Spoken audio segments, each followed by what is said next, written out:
নমস্কার। আজ আমি আপনাদের শোনাব কবি দেবেশ ঠাকুরের ভারতবর্ষ কবিতাটি। দেরি না করে শুরু করছি।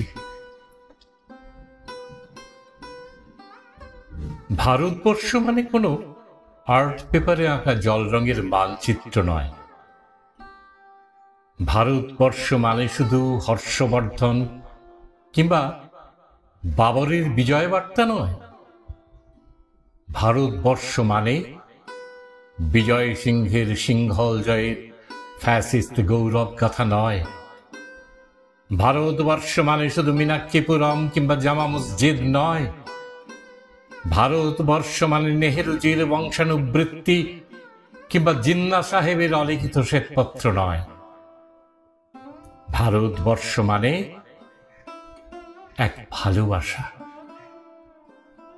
আমার তোমার, শব্দের, সঙ্গীতের, জীবনের, আকাশের, মাটির।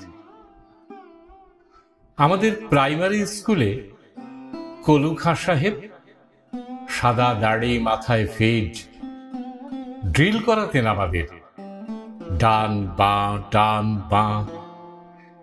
সস্নেহে সতর্ক করতেন, বাপা সকল পা আর হাত মিলিয়ে মিলিয়ে ফেলে। কলু খাঁ সাহেব তার গোরের মাটিতে আজ ফেরেশতার হাসি ভারতবর্ষের চিরাগ হয়ে জ্বলছে।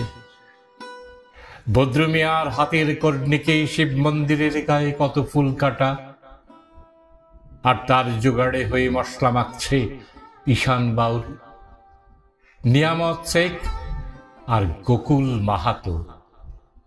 এক পাটাতনের হানঝাড়ে সোনালী গোবিন্দ ভোগে খামারে ঠিকরে পড়ে সোনালী আল। পদন মাঝি দাঁড় টানত যুবতী গঙ্গায়, বৈঠা ধরত হুসেনুর মাঝি। সামলে চলো মাঝি, ছাবুতে কাঁচা খাঙির গাং, চোরাবালির চর আর ঘূর্ণিজলার ঘাট। আমার ভারতবর্ষে কোনো গেরুয়া রাজনীতিবিদ কিংবা ইমামের নির্দেশিকা নেই।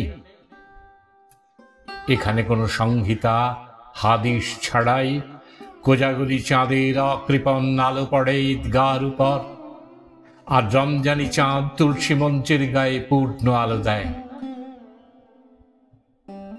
আমার ভারতবর্ষ মানে রবি ঠাকুরের মধ্যে নজরুল, রবিশঙ্কর আর আলী আকবরের যুগলবন্দি, গণেশ পাইন আর মকবুল ফিদার রঙিন ছবি। আমার ভারতবর্ষ মানে লালন ফকিরের গান।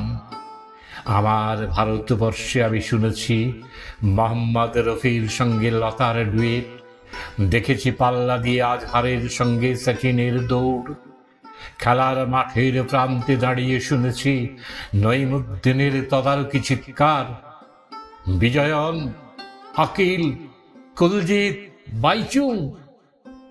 মাঠটাকে আরো বড় করো, মাঠ দিন দিন ছোট হয়ে যাচ্ছে, মাঠটাকে আরো বড় করা দরকার, অনেক অনেক বড়।